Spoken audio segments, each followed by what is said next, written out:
बोलो तुम्हारे आखिर ख्वाहिश क्या है? तुम क्या चाहते हो? मैं तुमसे शादी करना चाहता हूँ। तू पागल हो चुका है क्या? हाँ, मैं पागल हो चुका हूँ।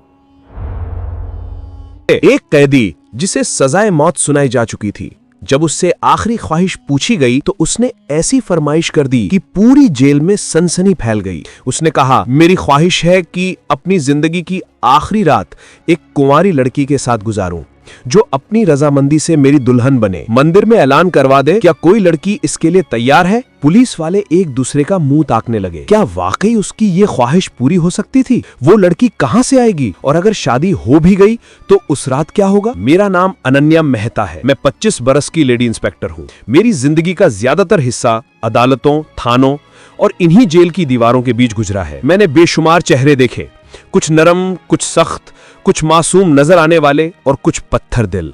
लेकिन कैदी नंबर 719 आरव ने मुझे अजीब सी कश्मकश में डाल दिया था। वो आम मुजरिम नहीं लगता था। आंखों में एक गहरी उदासी और चेहरे पर ऐसा सुकून जैसे सब कुछ समझकर भी खामोश बैठा हो। वो सिर्फ 19 बरस का था। ये बात मेरे दिल में तीर की तरह चुभती थी कि जिस लड़के ने अभी दुनिया को ढंग से देखा भी नहीं, उसे अब दुनिया से रुखसत होना है। वो कम ही बोलता, जैसे अल्फाज पास हो मगर काम के हो, या शायद वो कहना ही नहीं चाहता हो। कई बार दिल चाहा पूछूं, आरव तुमने कौन सा ऐसा गुनाह किया जिसकी सजा मौत ठहरी?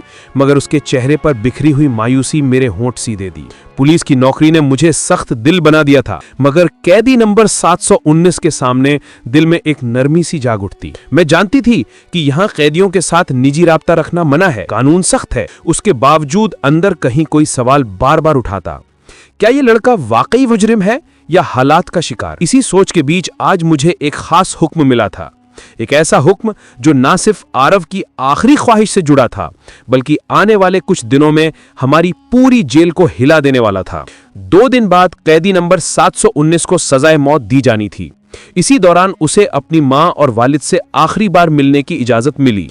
ये खबर सुनते ही मेरे दिल में एक अजीब सी बेचैनी फैल गई। जेल के माहौल में सख्ती आम बात थी, मगर आज फिजा में उदासी और डर की मिलीजुली कैफियत थी। मैं जानती थी कि सजाए मौत पाने वाले हर कैदी को आखिरी ख्वाहिश जाहिर करने का हक दिया जाता है, चाहे वो कोई खास खाना हो, मुलाकात हो या कोई और तमन्ना। लेकिन कोई भी इतनी अनोखी फरमाइश नहीं करता था जैसी आरव ने बाद में की।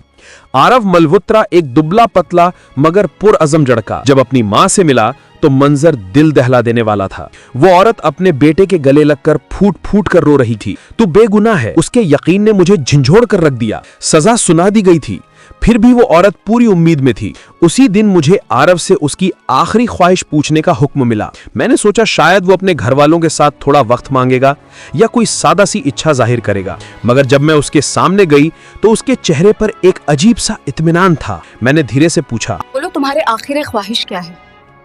तुम क्या चाहते हो? उसने मेरी तरफ देखा, एक लम्हे को खामोश रहा, फिर बोला, मेरे एक ख्वाहिश है, मगर वादा करे आप पूरा करेंगे?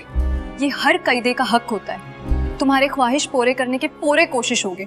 तब अनन्या मेहता समझी शायद वो कैदी किसी से मिलना चाहता है। मगर जब उसे वो सुपरिंटेंडेंट एसपी राजेश ठाकुर के पास ले गई और उन्होंने नरमी से पूछा, बेटा तुम्हारी आखिरी ख्वाहिश क्या है, तो उसके लबों से जो अल्फाज निकले उन्होंने पूरा कमरा सन्न कर दिया। आरव ने कहा, मैं जिंदगी में पहली और आखिरी बार शादी करना चाहता हूं। अपनी बीवी के साथ एक रात गुजारना चाहता हूं फांसी से पहले।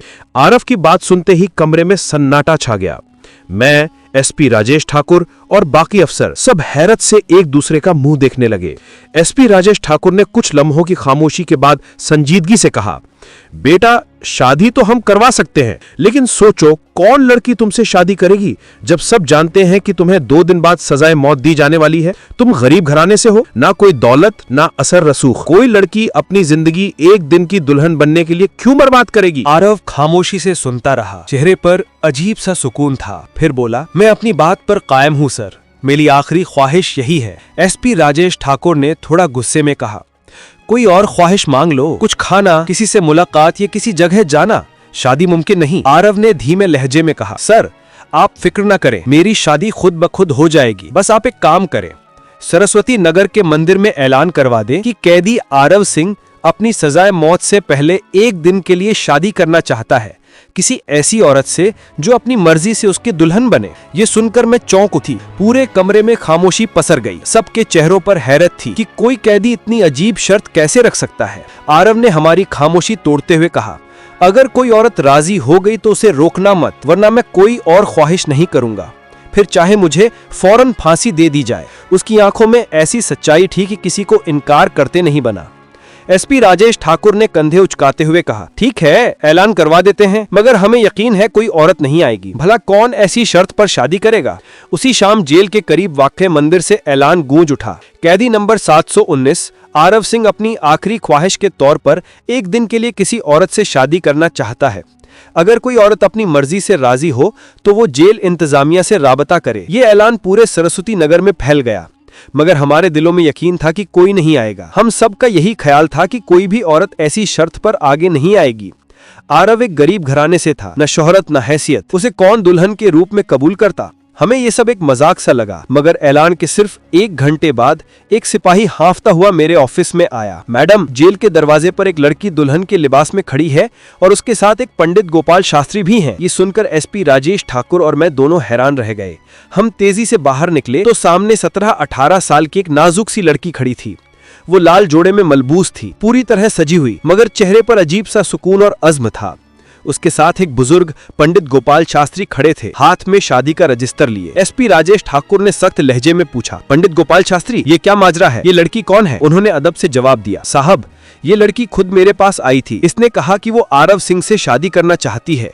मैंने लाख समझाया, बेटी, वो सजाए मौत का कैदी है, तुम क्यों अपनी जिंदगी बर्बाद कर रही हो? मगर वो न मानी। कहने लगी, ये मेरा फैसला है, मैं उसे सच्ची मोहब्बत करती हूँ। उसकी बात सुनकर मेरे बदन में झुरझुरी सी दौड़ गई। जेल के आंगन में सन्नाटा छा गया।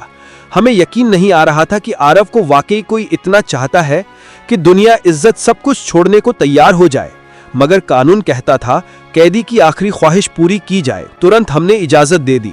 पंडित गोपाल शास्त्री को अंदर बुलाया गया। आरव को सेल से निकाला गया। जेल के दफ्तर में मुख्तसर सी रस्मों के साथ उनकी शादी कर दी गई। शादी मुकम्मल होने के बाद आरव ने मुस्कुराकर कहा, अब आप वादे के मुताबिक मेरी दुल्हन को मेरे पास सेल में भेज दें। मैं उससे कुछ बातें करना चाहता हूँ, बस एक रात की बात है। मैं उसकी बात सुनकर चौंक गई, मगर एसपी राजेश ठाकुर ने खामोशी से सर हिलाया। मैंने दुल्हन को आरव के सेल तक पहुँचाया, दरवाजा बंद किया और बाहर आ गई। सोचा शायद कुछ देर बाद वो खुद ही बाहर आ जाएगी, मगर वक्त गुजरता गया और अंदर से हल्की हल्की सरगोशियों की आवाजें आने लगी, जैसे कोई कुछ खोलने की कोशिश कर रहा हो। मैंने थोड़ा गौर किया, मगर इत्मीनान से वापस दफ्तर चली गई। रात गहरी होती गई, फिर अचानक जेल की फिजा एक चीख से गूंज उठी।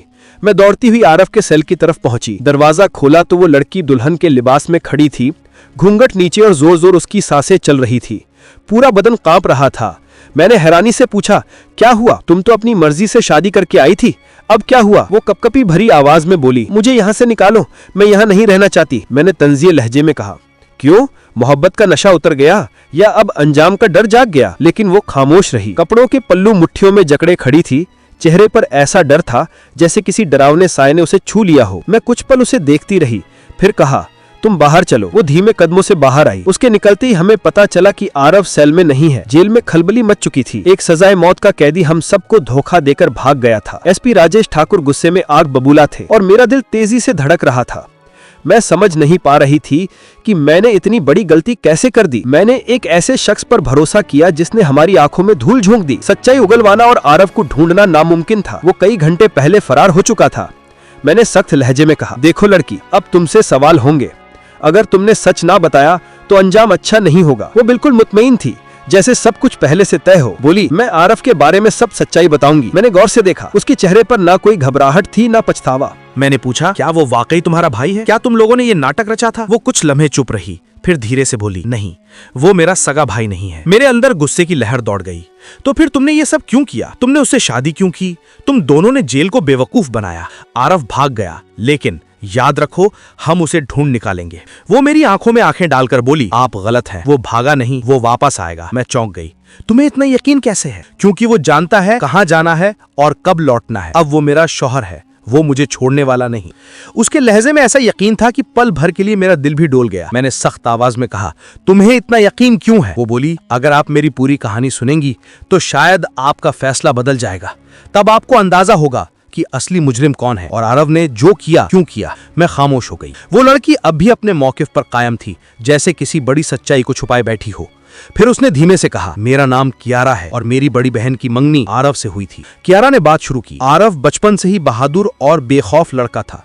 शायद ही कोई वो लम्हा आया हो जब उसने किसी के सामने कदम पीछे हटाए हों। वो मेरे वालिद के चचा भाई का बेटा था, यानी मेरा भुपेरा भाई। अब्बू उसे बहुत चाहते थे और जब उन्होंने मेरी बड़ी बहन की मंगनी आरव से की तो वो हमारे घर का हिस्सा बन गया। मैं खामोशी से उसकी बातें सुन रही थी। कियारा के लहजे में दर्द भी था और फक्र भी। हमारा गांव शिवपुरा छोटा था, मगर वहां का माहौल अजीब था। एक रात आरव भाई हमारी खालाजाद बहन से मिलने आए। उस रात अब्बू घर पर नहीं थे और हम दोनों बहनें अकेली थीं। मैं अंदर घर में चाय बना रही थी। आरव भाई और आपा दूसरे कमरे में बात कर रहे थे। सब कुछ मामूली तौर पर चल रहा था कि अचानक दरवाजे पर जोर जोर से दस्तक होने लगी। वो लम्हा याद करके कियारा की आवाज थरथरा गई। मैंने दरवाजे से बाहर झांका तो 3-4 बदमाश खड़े थे। उनके चेहरों पर दरिंदगी थी। उनमें से एक ने कहा, हमें पता है अभी अभी तुम्हारे घर में एक नौजवान आया है, उसे बाहर निकालो। मैं घबरा गई। सोचा कहीं अब्बू ना आ जाएं या कोई तमाशा ना हो। शोर सुनकर आरव फौरन बाहर आए। उन्होंने मुझे इशारा किया कि मैं अंदर जाऊं। मैं अपने कमरे में जाकर दरवाजा बंद करके कान लगाकर सुनने लगी। बाहर आरव उन बदमाशों के सामने डटे हुए थे। उनमें से किसी ने कोई घटिया बात की, मगर आरव ने परेशानी न दिखाकर काबू रखा।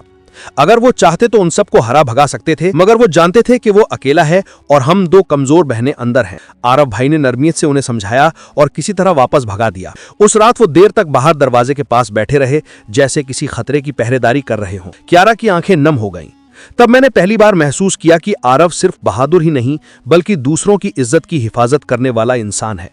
हमें अंदाजा भी ना था कि यही रात आने वाले तूफान की पहली आहट थी। कियारा ने गहरी सांस ली और बोली, मगर वो तो बस शुरुआत थी। उसके बाद तो जैसे हमारी जिंदगी एक अजाब बन गई। हर रोज वही 3-4 बदमाश हमारे घर के बाहर आ खड़े होते।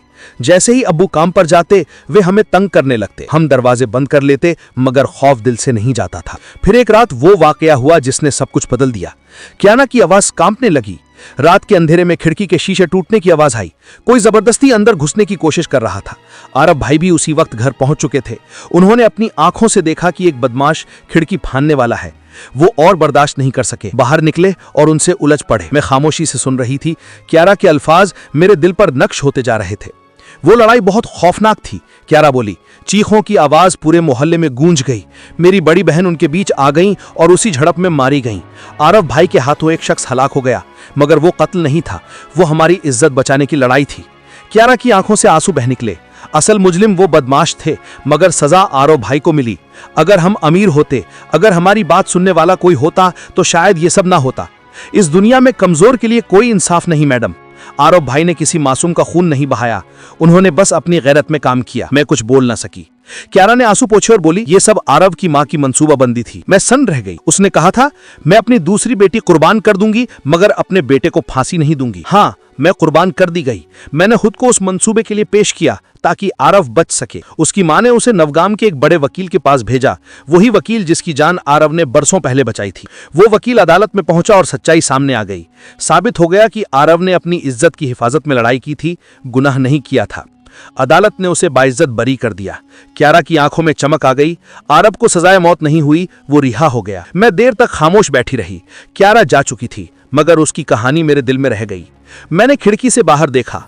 आसमान पर हल्की सुबह की रोशनी फैल रही थी। मैंने दिल में सोचा, कुछ कहानियां वक्त के साथ मिट नहीं पाती, वे हमेशा दिल के किसी कोने में जिंदा रहती हैं। दोस्तों, ये कहानी केवल मनोरंजन और शिक्षा के उद्देश्य से बनाई गई है। इसमें दिखाए गए सभी पात्र, घटनाएं और संवाद काल्पनिक हैं। किसी भी वास्तविक व्यक्ति, संस्था या घटना से इनका कोई संबंध नहीं है। कृपया इसे केवल कहानी के रूप में देखें और इसका आनंद लें। हम किसी की भावनाओं को ठेस पहुंचाना नहीं चाहते। अगर कहानी अच्छी लगी हो तो प्लीज हमारे चैनल नंदू बाई स्टोरी को सब्सक्राइब और वीडियो को एक लाइक जरूर करें। धन्यवाद।